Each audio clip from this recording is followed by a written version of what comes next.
met with over 100,000 natives, what he did discover was the Gulf Stream, which served as a fast track back to Spain with his ships full of riches. Saved him several weeks of his journey. In fact, in those days, the Spanish made many attempts to create a permanent settlement here, but after so many failed attempts, well, they just gave up. You can imagine it was quite difficult for them. Aside from they really weren't prepared to pull it off in the first place, between the swamps, the natives, and the wildlife, it was next to impossible. So again, after so many failed attempts, they gave up.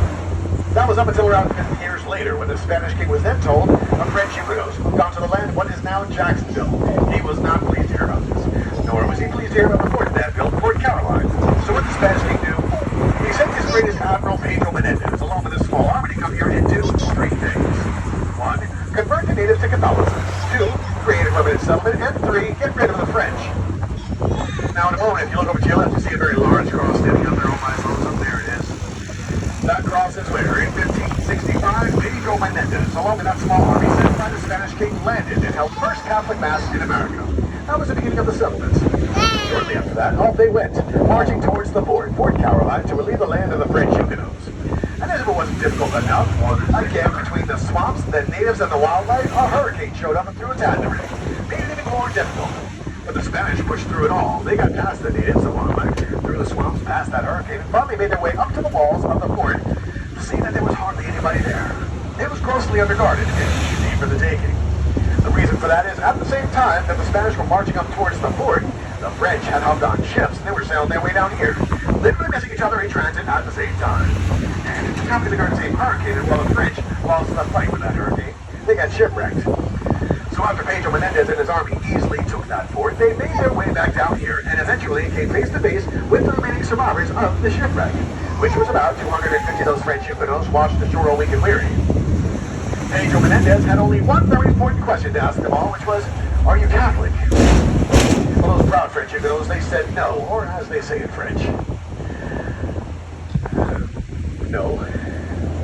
So it's never good at French. Anyway, Pedro Menendez then gave the order and had them slaughtered, had their bodies thrown into the Bay of Dancing Dolphins, which ran red with blood for 3 days, also known as the Matanza Bay. Matanza meaning killing place or slaughter.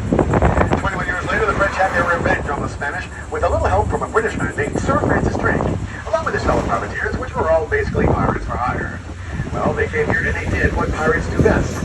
They pillaged and burned it all to the ground, leaving nothing but the survivors to run for their lives into the swamps. After attacks like that, the Spanish realized they needed to come up with a better way to fortify a secure settlement, so they came up with the idea to build a walled city, or a presidio.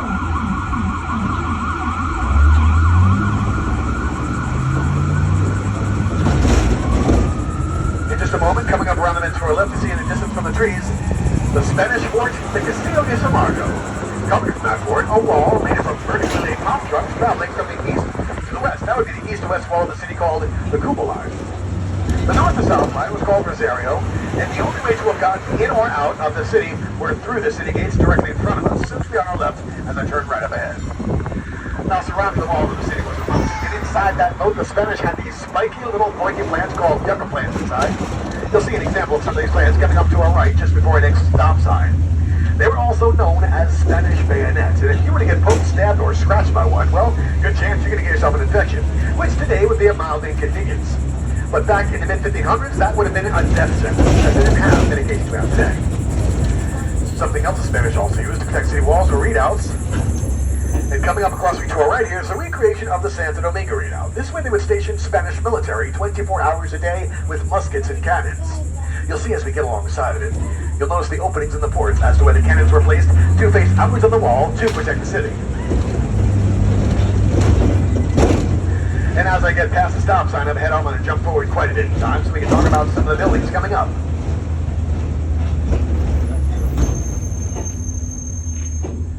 So I'm going to jump to 1910, where the building coming up to our left was the Orange Street School. This was K through 12, and if you were a teacher here, then you got paid an astounding $1 a day, $20 a month. But if you owned a working carriage, you also made the same pay working as a school bus driver. To our right, a not-so-historical parking deck. However, the land the parking deck is on is historical, for this was the location of Florida's first grand hotel, the San Marco, which was a large, luxurious, well-celebrated hotel of its time. Standing 5 stories high, the towers of the San Marco can be seen from over 16 miles out to sea. A guest at the San Marco, a man by the name of Henry Flagler, who in the mid to late 1800s was the second wealthiest man in the world. Henry Flagler came and stayed at the San Marco on his second honeymoon and fell in love with the hotel, as well as he did St. Augustine. So much so that when the inspiration came from the San Marco, Henry Flagler decided to start building hotels here himself. Now, Henry Flagler will be a name here quite often throughout the tour, as he left a big impression in St. Augustine for the short amount of time he spent. As far as the San Marco, obviously no longer here, it's a parking deck today. Sadly, the San Marco burned down, but some would say this is basically just happened to have burned down shortly after Henry Flagler completed his first grand hotel, the Ponce de Leon. Yep, big debate on whether or not that was an accident or sabotage. Coming up on our left is a Renaissance hotel. When they built this hotel, they did it with the inspiration of the San Marco. Just to give you an idea as to what the San Marco used to look like back in its day as far as its exterior design and decor. Obviously on a much smaller scale, but this was the flavor of the San Marco. And now we'll be pulling up around and into our next stop on your map. Stop number 2 with the Visitor Information Center, where one can purchase discounted tickets to our city's attractions as well as our Coast of Greystone store. There's also a free museum inside along with gift shop and clean restrooms. So if you'd like to get up here at stop number 2, the Visitor Information Center, wait till I pull up to the south side, come to a complete stop, and ring the bell. Again, please stay in your seats until you hear me ring the bell. When exiting off the trolley, here at stop number 2, please only exit to your left, towards the benches, and step down backwards, and then stepping off the ladder using both uprights and handhelds. Once again, on your map, this is stop number 2, the Visitor Information Center. Take your time, ladies. Enjoy. You're very welcome. Take it down there. There you go. Good to smell. On the way in, watch your heads, guys. Take your time. It's a low ceiling area. If you're over 5'5", you're suspect to get in your head knocked with one of these. Yeah. Yes, sir. Okay, take your time, guys. No rush. Please watch out for low-hanging branches. Itchy.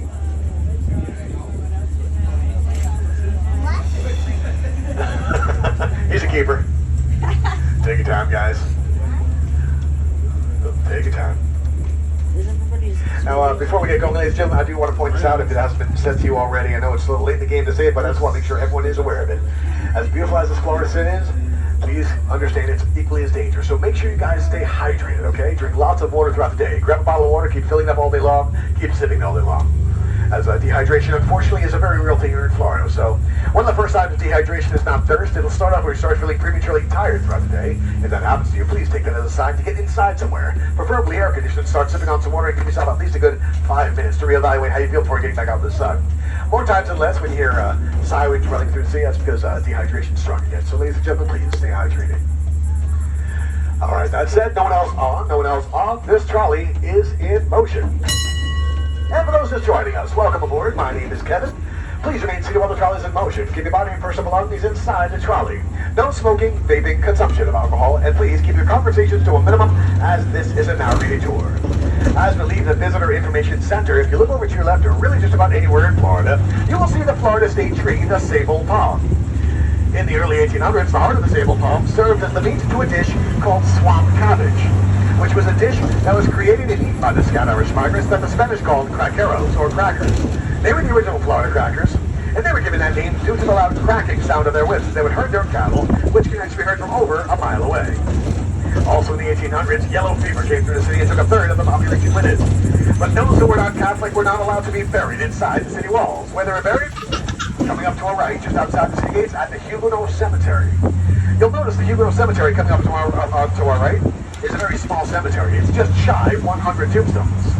Believe it or not, there's over 900 bodies buried inside, and how they did that? Well, they stacked bodies up to 25 deep per grave. Last one on top got their name on the tombstone. Now take a look. And now we're approaching our next stop on your map. Stop number 3, the Potter's Wax Museum.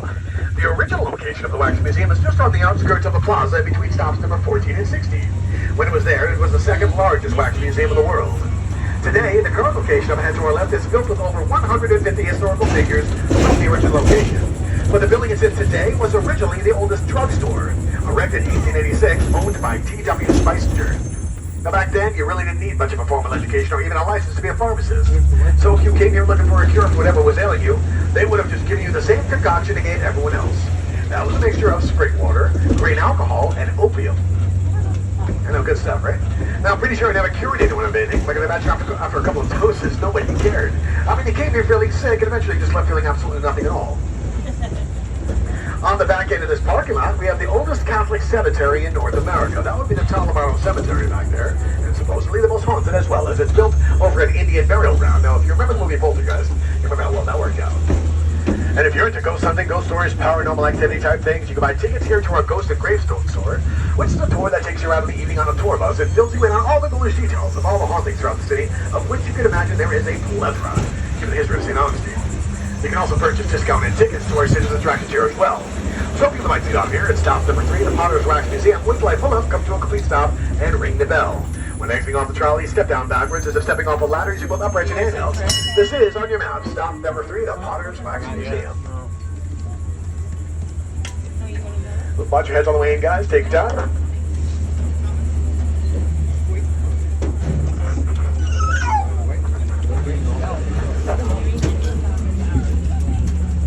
Take your time, guys. Watch your steps. We will have done the entire tour. All right. No one else on. No one else off. This trolley, again, is in motion. Ladies and gentlemen, the next few stops are really close together, so get used to hearing this.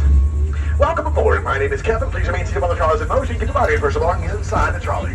No smoking, vaping, consumption of alcohol, and please keep your conversations to a minimum, as this is a narrated tour. Come ahead at the end of the street to our left to see again those 2 stone pillars made of coquina stone. Those are the city gates, originally serving as the only way to have gotten in or out of the walled city, the presidio that the Spanish had built to protect the settlers. And if you were on the outside of the city gates come nightfall back then, that's where you stayed. Because they would shut those gates tight every night, and they would not open them up for anyone for any reason until the next morning sunrise, which would have left you outside with all the creepies and the crawlies, all the gators and the snakes in the swamps, our pretty well back in those days.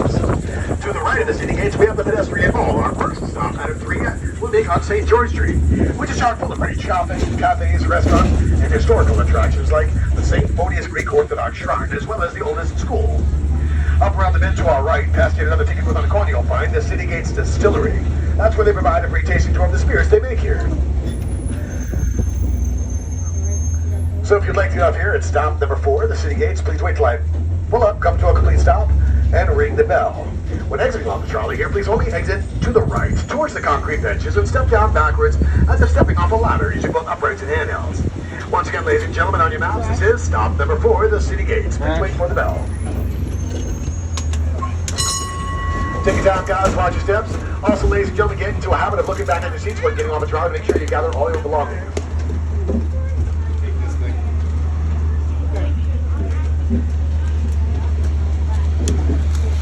There you go. Take your time, my friend. No rush, no rush. Sorry, I got you. If you need any help, let me know. I got it. Thank you. You got it, my friend.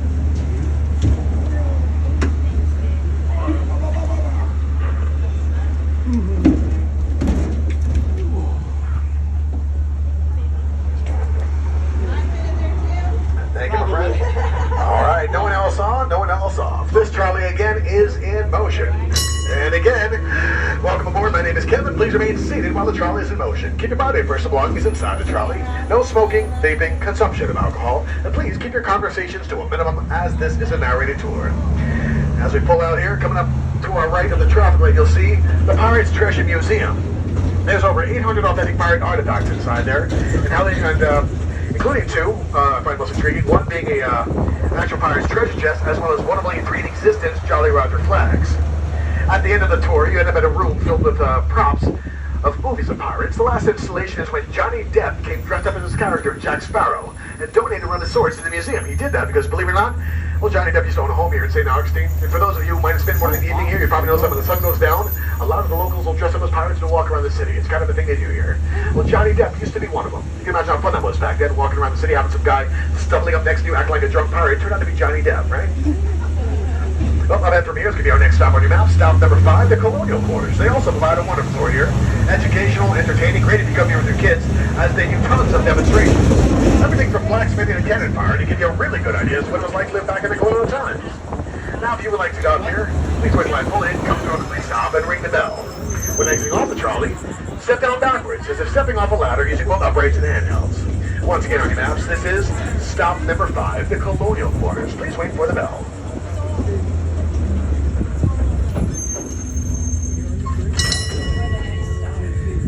Now, ladies and gentlemen, as we pull up to our stops, the conductors, including myself, will say, please exit to the right or to the left. In this case, I don't say anything at all because either side will do, but please pay attention to that. It's for your safety. As you probably noticed throughout the day, if you've been on the trolleys for a little bit, you notice that common sense and courtesy is no longer common here in the traffic here. So, as you can see, people will drive past us on sides you would never imagine. So we tend to lead you towards the other side when we come to the stop. So please pay attention when we say, please exit to the right or to the left. But in the event we approach a stop and you don't want to turn, you weren't paying attention, and you didn't hear me say either right or to left, and a rule of thumb, just as a rule of thumb, ladies and gentlemen, when getting off a trolley, if you have a choice between getting off to a sidewalk or into moving traffic, always choose a sidewalk. Every time. I never thought until a few weeks ago actually I had to say it out loud, but I was painfully reminded, ladies and gentlemen, let's keep common sense alive, okay? Well, that said, no one else on, no one else off. This trolley again is in motion. And again, of course, welcome aboard. My name is Kevin. Please remain seated while the trolley is in motion. Keep your body and personal belongings inside the trolley. No smoking, vaping, consumption of alcohol, and please keep your conversations to a minimum as this is a narrated tour. Now we're on our way to our next stop. Coming around the bend will be stop number 6 on your maps. And that would be the Bayfront, named for obvious reasons, as we're now facing the Bay of Dancing Dolphins. But if you look out to our left, you'll notice just past a few ships out there, some waves crashing all out in the distance. That's where the Army Corps of Engineers have dredged out the bay to meet the Atlantic Ocean. Those waves are coming from the Atlantic Ocean. Now at stop number 6, if you wish to get off here, please wait till I pull over, come to a complete stop, and ring the bell. When exiting off the trolley here, please only exit to the right, towards the Best Western, and step down backwards as if stepping off a ladder using both operates and handhelds. Once again on your maps, this is stop number 6, the Bayfront. Please wait for the bell.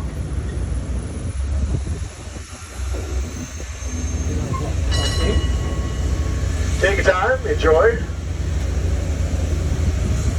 Now, if you guys are going to be here tomorrow and you're looking for a place to go for breakfast, you haven't been here yet, right on the corner here to our right, Mary's Home Cafe. Highly recommended, delicious breakfast. Not to mention, if you grab a window seat in the morning, great view on top of that. Take care, guys. Be well.